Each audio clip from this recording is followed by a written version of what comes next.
बिस्मिल्लाहिर्रहमानिर्रहीम। Dear students, अस्सलाम वालेकुम। My name is Rehan Sadiq.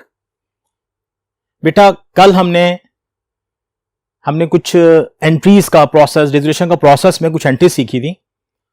आज उन्हीं एंट्रीज को हमने इस्तेमाल करके एक सवाल हल करना है, जो रेजोल्यूशन का एक सवाल है। और ये जो सवाल है ये डिपेंड कर रहा है when all the partners are solvent. सारे सॉल्वेंट है, इसमें कोई इंसॉल्वेंट नहीं है। और हम जो क्या करेंगे, हम उस बिजनेस को वाइंड अप करेंगे। अब आपने एक तो सवाल समझना है मेरे साथ साथ। पहले हम पूरा सवाल पढ़ेंगे, फिर इसके नेक्स्ट बोर्ड पे जाके मैं इसकी एंट्रीज पास करूंगा। उसके बाद फिर मैं इसकी आपको पोस्टिंग बताऊंगा, क्योंकि माशाल्लाह एंड है तो आप ये काफी चीजें आप लोग जानते हैं, तो आप बड़ी इजीली कर लेंगे। आपने करना क्या है, मेरे साथ साथ एंट्रीज को गिन लेना है कि जी इसके प्रोसेस की इतनी एंट्रीज हैं, फलाने प्रोसेस की इतनी एंट्रीज हैं, अब ये होगा, अब ये एंट्री आएगी। फिर मैं वही चीजें आपके सामने दोहराऊंगा, फिर मैं उसे हल करूंगा। आप इंशाल्लाह एक्सपर्ट हो जाएंगे, इसमें कोई किसी किस्म का टेंशन का कोई मसला नहीं होगा।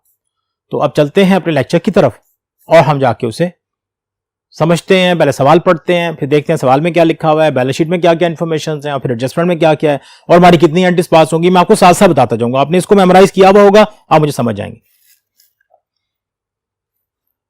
Following was the balance sheet of the Rashid and Akbar as on 31st December 2005. Profit ratio है इसकी 3:2। अब बेटा लायबिलिटीज एंड कैपिटल हैं, क्रेडिटर्स पड़े में 38,000 के, अकबर्स लोन पड़ा हुआ है 30,000 का, कैपिटल राशिद और अकबर का है 11,000 और 8,000। ये छोटी सी मैंने छोटा सा सवाल एक सिलेक्ट किया हुआ है ताकि आपको सारी चीजें समझ में भी आ जाए।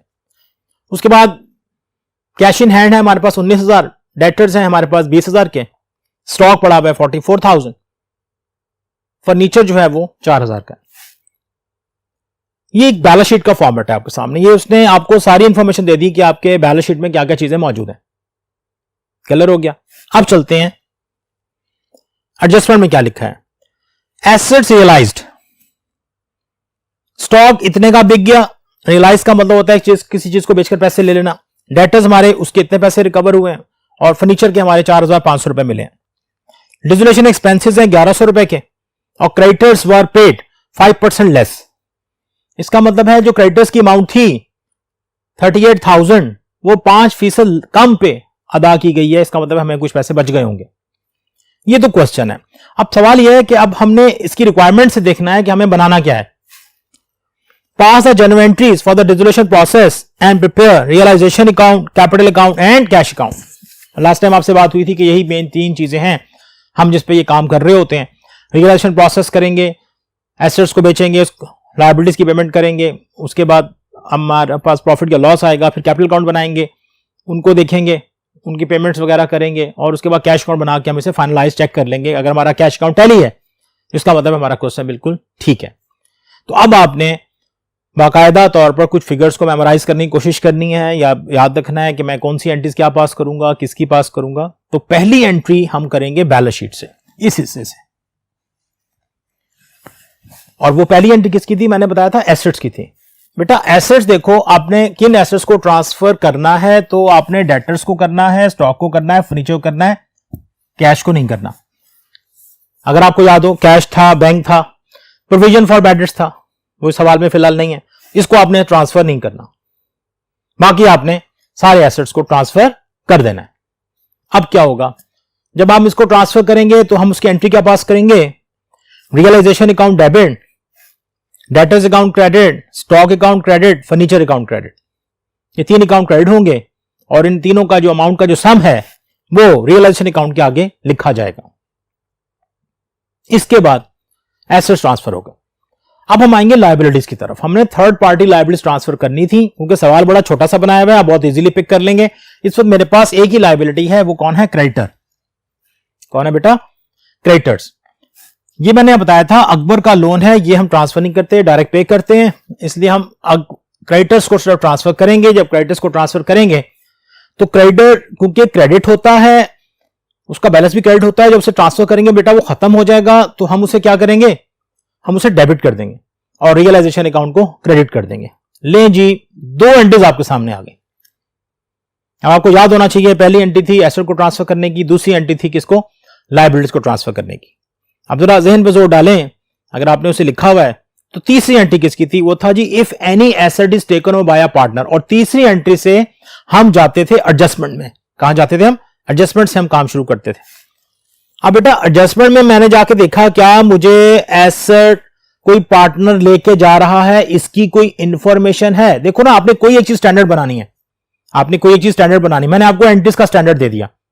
आपने देखना जी तीसरी एंट्री जो थी if any asset taken by a partner, क्या वो एंट्री यहां मौजूद है? तो आपने ये छोटी सी एडजस्टमेंट्स है बेटा, यहां नजर मारो, देखो यहां कहीं नहीं लिखा हुआ कि एसेट कोई पार्टनर टेक ओवर कर रहा है, ऐसी कोई इंफॉर्मेशन यहां पर मौजूद नहीं है। इसका मतलब है तीसरी एंट्री यहां से हट गई।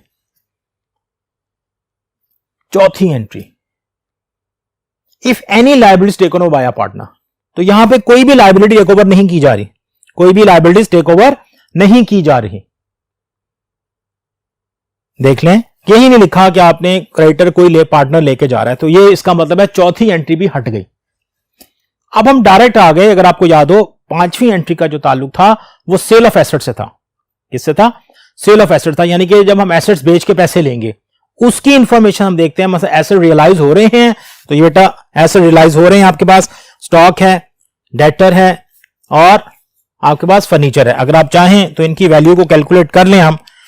आपके पास स्टॉक 46,000 है और 18,000 का इसमें डेटर्स थे और 4,500 आपके पास जो है वो फर्नीचर की फिगर। आपके सारे एसेट्स जो बिके हैं, आपने वैल्यू जरा वैसे भी ज़हन में रखनी है, 68,500 के आपके तमाम के तमाम एसेट जो हैं वो बिक चुके हैं, तमाम एसेट्स बिक चुके हैं। अब एसेट बिकने के बाद हम क्या करेंगे? हम लायबिलिटीज की पेमेंट करेंगे। आप जरा ज़हन में रखिएगा, पहली एंट्री थी एसेट को ट्रांसफर करने की, दूसरी एंट्री थी लायबिलिटीज को ट्रांसफर करने की, तीसरी एंट्री मेरे पास मौजूद नहीं थी, asset taken over by a partner, चौथी entries liabilities taken over by a partner, ये दोनों मौजूद नहीं थी, पांचवी में सेल ऑफ एसेट हुआ। तो छठी किसकी थी भला? छठी में हम क्या करते थे? हम पेमेंट करते थे लायबिलिटीज की।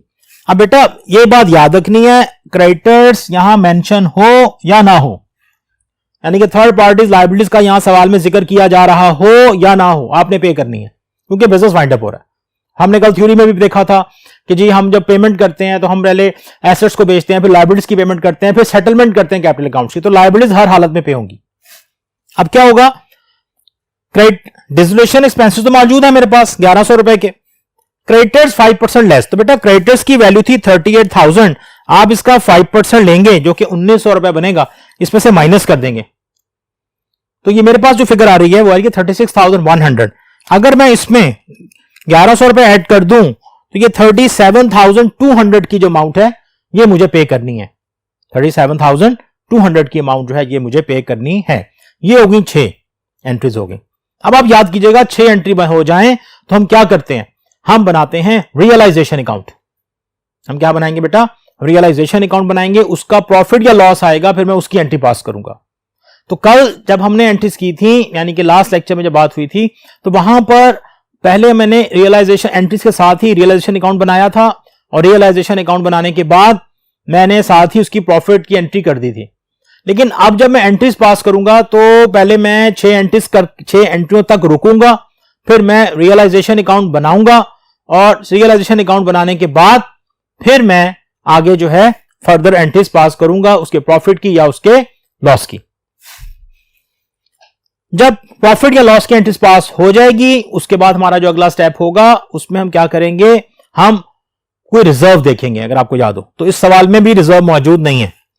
उसके बाद मैं पार्टनर्स के किसी जो पार्टनर था, पार्टनर्स लोन था, उसकी पेमेंट करूंगा, और फाइनली मुझे बनाना पड़ेगा कैपिटल अकाउंट, और कैपिटल अकाउंट बनाने के बाद मैं फिर उसकी एंट्रीज रिकॉर्ड करूंगा जो कि मुझे चाहिए।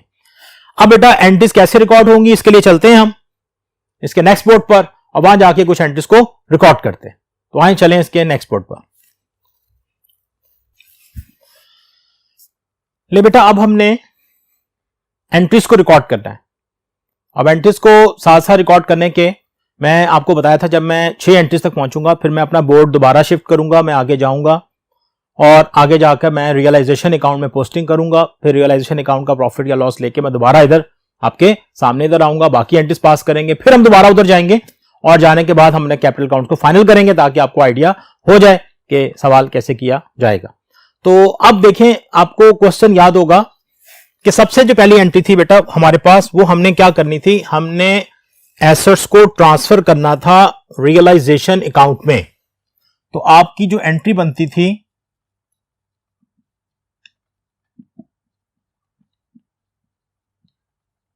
आप रियलाइजेशन अकाउंट को डेबिट करेंगे। अब जिन जिन एसेट्स को आप ट्रांसफर कर रहे थे, डेटर्स अकाउंट था जी, उसमें डेटर अकाउंट की जो अमाउंट थी वो थी 20,000। इसके बाद आपके पास स्टॉक का अकाउंट था एक, जिसकी अमाउंट थी 44,000। इसके बाद बेटा आपके पास फर्नीचर था,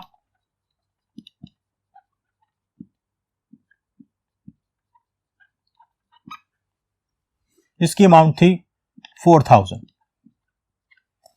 तो अगर आप इसका सम करेंगे, अपने कैलकुलेटर पे सम करके देखिएगा, तो ये 68,000 की अमाउंट टोटल डेबिट हो जाएगी।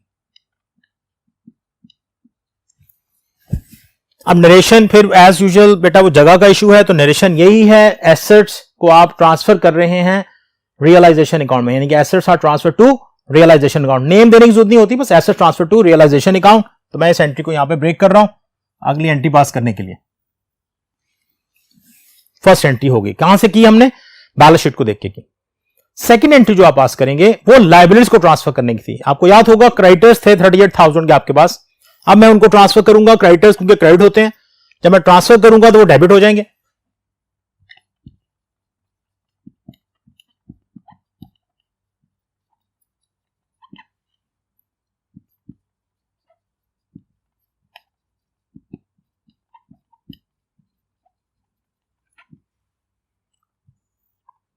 नहीं जी, liabilities are transfer to realisation account, narration इसकी यही बनेगी। मेरे पास जगह का थोड़ा इशू है, तो मैं नरेशन पास नहीं कर रहा।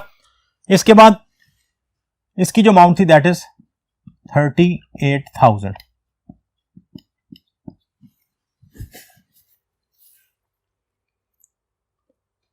पहली एंट्री होगी एसेट को ट्रांसफर करने की, दूसरी एंट्री होगी लायबिलिटीज को ट्रांसफर करने की। याद करें तीसरी एंट्री किसकी थी, if any asset is taken over by a partner, नहीं है। चौथी entry if any liabilities taken over by a partner, वो भी मौजूद नहीं है। अब आपने एसेट्स को सेल करना है और एसेट को सेल करके उसके पैसे यहां पर रिकॉर्ड करने हैं। हमने उसे लास्ट टाइम देखा था, पिछले बोर्ड पे भी हमने जमा करके देखा था, उसके पैसे कितने बनते थे। पहले हम एंट्रीज पास कर लेते हैं।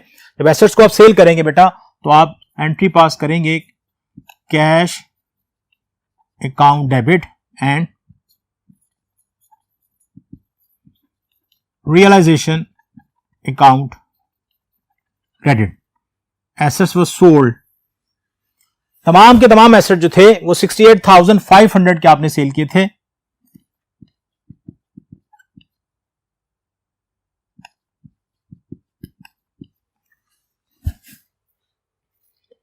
इसके बाद जब पैसा आ जाता है तो आप लायबिलिटीज की पेमेंट करते हैं।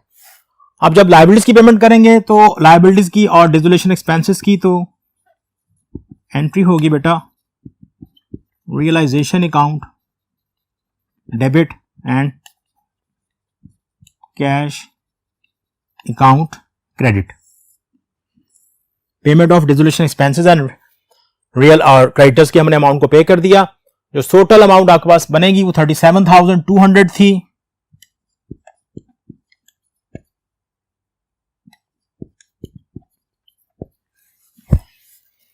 यहां तक आपकी 6 एंट्रीज मुकम्मल हो गई। याद करें, पहली एसेट को ट्रांसफर करने की, दूसरी लायबिलिटीज को ट्रांसफर करने की, तीसरी exchange asset taken by a partner, चौथी liabilities taken by a partner, पांचवी सेल ऑफ एसेट, छठी payment of liabilities and dissolution expenses. इसके बाद हमने बनाना होता था रियलाइजेशन अकाउंट। अब बेटा रियलाइजेशन अकाउंट मैंने इसके नेक्स्ट बोर्ड पे बनाया हुआ है, तो पहले हम वहां चलते हैं, वहां पे इसकी तमाम पोस्टिंग देखते हैं, प्रॉफिट या लॉस चेक करते हैं और फिर वापस आके वो उस एंट्रीज को हम बाकी एंट्रीज को पास करेंगे। तो आए चलें नेक्स्ट बोर्ड पर और देखते हैं रियलाइजेशन अकाउंट इन एंट्री से कैसे बनाया जाएगा। बेटा ये आपके पास अकाउंट है पहला रियलाइजेशन अकाउंट। आपने देखा कि सबसे पहले रियलाइजेशन अकाउंट डेबिट था, तो ये तमाम चीजें क्रेडिट थी अकाउंट में। एंट्रीज में आपने देखा था ये क्रेडिट थी और रियलाइजेशन अकाउंट डेबिट था। ये पहली एंट्री हो गई। फिर अगर आपने रियलाइजेशन अकाउंट को वहां क्रेडिट किया था तो क्रेडिटर की अमाउंट थी डेबिट। उसके बाद आपने तीसरी और हमारे पास चौथी एंट्री नहीं थी, हमने पांचवें में एसेट को सेल किया। एसेट सेल करेंगे तो रियलाइजेशन अकाउंट क्रेडिट था और कैश डेबिट था, इसलिए ये एंट्री यहां पे आ गई। इसके बाद जब आपने पेमेंट्स ऑफ लायबिलिटीज की तो एंट्री जो थी पेमेंट ऑफ लायबिलिटीज की, रियलाइजेशन अकाउंट डेबिट हुआ और कैश जो आपने पे किया था टोटल 37,200 वो यहां पे आ गया, जिसमें क्रेडिटर्स 5% लेस थे और डिसोल्यूशन एक्सपेंसेस भी मौजूद थे। ये वो आपके पास 6 एंट्रीज थी। अब ये आपने अकाउंट बनाया, अकाउंट बनाने के बाद आपने इसको चेक करना है कि प्रॉफिट है कि लॉस है। तो इसकी बेटा क्रेडिट साइड का टोटल ज्यादा आ रहा था 1,06,500, इसमें से मैंने डेबिट साइड का टोटल माइनस किया तो मेरे पास 1,300 की फिगर आ गई। अब प्रॉफिट शेयर रेशियो हम ऊपर देख के आए थे पिछले पहले बोर्ड पर, वो थी 3 और 2। तो जब मैंने इसको 3 और 2 की रेशियो से डिवाइड किया तो मेरे पास 780 और 520 की अमाउंट आ गई। ये है क्या भला, ये चीजें जो हैं ये इंडिकेट कर रही हैं आपको कि इसका प्रॉफिट हुआ है, क्योंकि इसका क्रेडिट बैलेंस था। अब मेरी पास जो एक एंट्री आएगी वो किसकी आएगी बेटा, इसके प्रॉफिट की आएगी। अब मैं दोबारा आपको सेकंड बोर्ड पे लेके जा रहा हूं और वहां जाके मैं इसकी से इस एंट्री को पास करूंगा और बाकी को चांद जो एक दो एंट्रीज रह गई हैं और उसके बाद फिर दोबारा हम इधर आएंगे, कैपिटल अकाउंट देखेंगे, फिर फाइनल उसकी एंट्री हम पास करेंगे। ठीक हो गया। तो अब चलते हैं बेटा इसके सेकंड बोर्ड पर।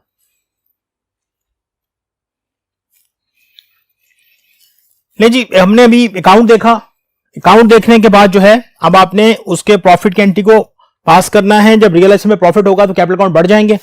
आप जो एंट्री पास करेंगे बेटा, realization account debit, then Rashid capital account और अकबर्स कैपिटल अकाउंट क्रेडिट होंगे। यह है जी डिस्ट्रीब्यूशन ऑफ रियलाइजेशन प्रॉफिट। अब जो प्रॉफिट था आपके पास वो था 1,300 का, आपने राशिद के हिस्से में जो दिया उसको किया आपने 780 से क्रेडिट और 520 से, ये आपने प्रॉफिट डिस्ट्रीब्यूट कर दिया। इसका मतलब आपकी 7वीं एंट्री होगी। 8वीं जो एंट्री थी उसका ताल्लुक था any profit reserve in old balance sheet, वो बेटा वो था ही नहीं। 9वीं जो एंट्री थी उसमें हमने पार्टनर्स लोन की पेमेंट की थी। आपने एक लोन लिया हुआ था, अकबर्स लोन था 30,000 का, उसको आपने डायरेक्ट पे करना है। तो अकबर्स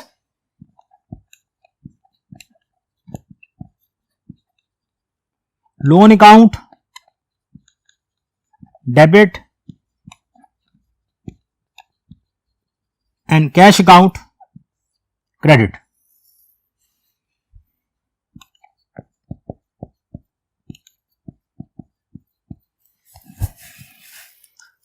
बेटा Akbar's loan paid in cash. ले जी, अब यहां पे हमारे पास फाइनल एंट्री बच रही है जो कि कैपिटल अकाउंट से आएगी और कैपिटल अकाउंट से आने के बाद हम पहले यहां से अब जाते हैं दोबारा तीसरे बोर्ड पर, इन बाकी एंट्रीज की पोस्टिंग देखते हैं, कैपिटल अकाउंट फाइनलाइज करते हैं और उसके बाद आके फाइनल उस एंट्री को पास करेंगे। तो अब चलते हैं बेटा इसके थर्ड बोर्ड पर और जाके देखते हैं कि कैपिटल अकाउंट कैसे पास किए बनाए जाएंगे और क्या क्या इफेक्ट आएगा, कैश अकाउंट कैसे टैली हो जाएगा, ये सारी चीजें हम देखकर फिर वापस इधर आएंगे। चलें जी। ले बेटा, एंट्रीज करने के बाद अब आपकी काम आता है जी इसकी पोस्टिंग का। अब हमने क्योंकि जो स्टेप पहुंच गए हैं, हम जिस एंट्री पे खड़े हैं, हमें अपनी 10वीं एंट्री को पास करना है, उसके लिए हमें बनाने पड़ेंगे कैपिटल अकाउंट्स। अब कैपिटल अकाउंट जो आप बनाएंगे वो कैसे बनाएंगे या उसकी पोस्टिंग कैसे करेंगे देखते हैं। बेटा पुराने अंदाज में जो आप कैपिटल अकाउंट बनाते थे, जिस तरह आपने एडमिशन में बनाए, प्रॉफिट डिस्ट्रीब्यूशन में बनाए, रिटायरमेंट, वैसे ही कैपिटल अकाउंट है, वही चीजें आ रही हैं। ये बैलेंस था आपका बैलेंस शीट का, राशिद का बैलेंस है बैलेंस शीट का। इसके बाद आपको प्रॉफिट हुआ था 780 का, यहां पे कोई ऐसी चीज नहीं थी जिसको कम कर दे। अब बेटा हमने इससे कोई पैसे, जितने पैसे बन रहे हैं इसमें कोई कमी नहीं हो रही, मैंने इसका बैलेंस किया। बैलेंस करने के बाद इसको क्या लिखूंगा, कैश। ये बहुत जरूरी है क्योंकि अब बिजनेस वाइंड अप हो रहा है, ये बैलेंस शो नहीं किया जाएगा, ये बैलेंस शीट ही नहीं गलाएगा क्योंकि अब ये बिजनेस वाइंड अप हो रहा है, हमने इसको सेटल करना है, इसके अकाउंट को पेमेंट करनी है, जितने भी इस अकाउंट में पैसे थे हम उसको अदा कर देंगे। इसी तरह अकबर कैपिटल आपके सामने आएगा। अकबर का कैपिटल अकाउंट का जो बैलेंस था, बीडी बैलेंस था बैलेंस शीट में, वो था 8,000। रियलाइजेशन का जो प्रॉफिट को ट्रांसफर हुआ वो था 520। इसकी जो टोटल सम बना वो था 8,520। इसको भी मैं कैश लिख रहा हूं। क्योंकि हमने ये लास्ट लेक्चर में बात तय की थी कि जब इस तरीके से हम पेमेंट करेंगे, जब इस तरीके से हमारे सामने चीजें आएंगी, तो हम क्या करते हैं, उनको सेटल डाउन करते हैं। मीन अब हमने बिजनेस तो चलाना ही नहीं है ना, तो उनके सबके पैसे वापस किए जा रहे हैं। अब क्या होगा बेटा, आप यहां एंट्री जज कर सकते हैं, Rashid account debit, Akbar's account debit, और दोनों में कैश क्रेडिट आ रहा है। दोनों में कैश कितना आ रहा है, क्रेडिट आ रहा है। अब क्या करेंगे आप, इसकी इस एंट्री के बारे में जितना भी कुछ हमने पढ़ा है, आप जाके उसकी जर्नल एंट्रीज बनाएंगे, और जर्नल एंट्रीज बनाने के बाद फिर आप इसका कैश अकाउंट टैली कर सकते हैं, जो कि मैंने इसके नीचे बनाया हुआ है। मैं आपको वो भी बना के अभी यहीं दिखा देता हूं, फिर हम जाके इसकी एंट्रीज पास कर लेते हैं। देखिए बेटा, जब ये आप पेमेंट कर देंगे, उसके बाद आप जब तमाम एंट्रीज कर लेंगे, एंट्रीज के बाद हम बनाएंगे कैश अकाउंट। ये कैश का ओपनिंग बैलेंस है जो बैलेंस शीट से मिला। ये आपके पास वो पैसा जो आपने एसेट्स को बेच के लिया था, जिससे कैश आपका इंक्रीज हुआ, ये वो अमाउंट आ गई, एंट्रीज में मौजूद है। ये आपने लायबिलिटीज की पेमेंट की, ये आपने राशिद को पैसे दिए, ये अभी आपने देखे, ये आपने अकबर को पैसे दिए, अभी आपने देखा, और ये बेटा आपने अकबर के लोन को पे किया। तो इस सवाल का चेक ही ये होता है कि जब आप कैश अकाउंट फाइनलाइज कर लेते हैं तो ये बराबर हो जाएगा, इसका बैलेंस नहीं बचेगा। इसका मतलब है आपने बिल्कुल सही सवाल कर लिया है। ये एक छोटा सा चेक है इसका। इसे ये बाद दफा पूछा जा रहा होता है, क्योंकि बाद दफा बच्चे सवाल कर लेते हैं, उन्हें नहीं पता चलता कि वो सवाल में कहां खड़े हैं, किस तरह खड़े हैं, उनका सवाल किधर जा रहा है, उन्हें पता नहीं चल रहा होता। तो ये एक छोटा सा चेक है। ले बेटा, आप चलते हैं इसकी आखिरी एंट्री पास करने के लिए बोर्ड नंबर 2 पर, और वहां जाके इसकी आखिरी एंट्री पास करके फिर इस क्वेश्चन को हम फाइनलाइज करते हैं। तो आइए चलें बोर्ड नंबर 2 पर।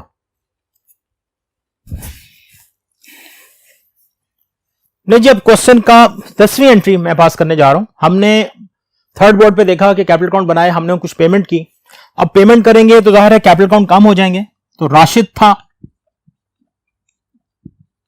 राशिद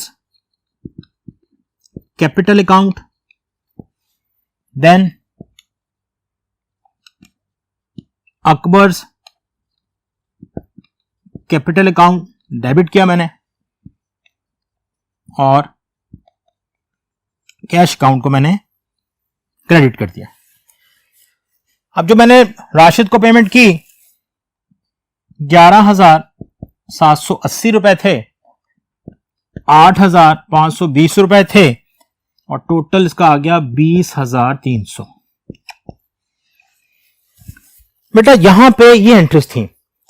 अब आपको इसी तरह ही एंट्रीज एक जगह करनी होती हैं, अकाउंट्स अलग से बनाने होते हैं। इस वजह से मुझे बोर्ड स्विच करना पड़ा आपको समझाने के लिए, कि मुझे बार बार आना जाना इसलिए पड़ा ताकि आपको पता चल जाए जी यहां ये ना हो कि आप आधी एंट्रीज करें बीच में अकाउंट बना दें। नहीं, ऐसा नहीं करना। जब ये सारी एंट्रीज हो जाएं, अब आपने देखना है कि आपने कैश के एंट्रीज की पोस्टिंग देखनी है। वो मैं आपको अकाउंट बना के आ गया था, मैं आपको यहां पे जरा उसको दोबारा एक दफा बता दूं। देखो बेटा, यहां पे कैश मौजूद नहीं है, इस एंट्री में कैश मौजूद नहीं है, इस एंट्री में कैश मौजूद है। यह आपने कैश अकाउंट की डेबिट साइड पे लिखा था रियलाइजेशन के नाम से, बैलेंस के अलावा। यहां पे कैश क्रेडिट हो रहा है, तो आपने कैश अकाउंट में क्रेडिट साइड पे लिखा था रियलाइजेशन। यहां भी कैश मौजूद नहीं है, यहां कैश था। आपने ये देखा कि आपने ये एंट्री जो थी कैश अकाउंट की क्रेडिट साइड पे लिखी थी अकबर्स लोन के नाम से। इसी तरह Rashid capital account debit, Akbar's capital account debit, लेकिन कैश क्रेडिट था, तो आपने कैश को क्रेडिट किया इन दोनों के नाम से, और वहां जाके इतने पैसे आपने लिख दिए थे, जिससे आपका कैश अकाउंट टैली हो गया था। अब फिर एक दफा व्यू कर लें आप सारे सवाल को। बेटा ये एक छोटा सा सवाल था, क्योंकि इसमें ना एंट्रीज 10 हैं, हमारे पास टेक्निकली इतनी जगह नहीं होती वो सारी चीजें आपके सामने इकट्ठी आ जाए, फिर बच्चों को कंफ्यूजन होती है। तो थोड़ा सा हमें इन चीजों को मिनिमाइज करना पड़ता है। अब आपके सामने जो सवाल आया उसमें एसेट्स, लायबिलिटीज जो बैलेंस शीट में थे, उसके बाद एसेट सेल हुए, लायबिलिटीज की पेमेंट हुई, उसके बाद हमने सिर्फ वो 4 चीजें देखी हैं। उसके बाद जो हमने बाकी एंट्रीज पास की, उसका लोन की एंट्रीज थी या कोई और चीजें थी, उस तरीके से करते करते हम यहां पर पहुंच गए। क्या किया, एंट्रीज पास की, रियलाइजेशन अकाउंट बनाया, कैपिटल अकाउंट बनाया, और फिर हमने कैश अकाउंट बनाया। तो ये उसकी क्वेश्चन की नॉर्मली रिक्वायरमेंट होती है। इस क्वेश्चन को आप अच्छे से कर लें, जो एंट्रीज आपको पहले इससे पहले लेक्चर बताई गई हैं उनको अच्छा सा तैयार कर लें, तो आपको बेटा कहीं कोई कंफ्यूजन नहीं होगा। आप बहुत अच्छे तरीके से एंट्रीज को मेमोराइज कर लेंगे, और अपनी किताब में कई छोटे छोटे सवाल भी हल कर सकते हैं, एमसीक्यूज भी आप हल कर सकते हैं। ले जी, नेक्स्ट लेक्चर तक के लिए इजाजत दीजिएगा, फिर मुलाकात होती है। अल्लाह हाफिज।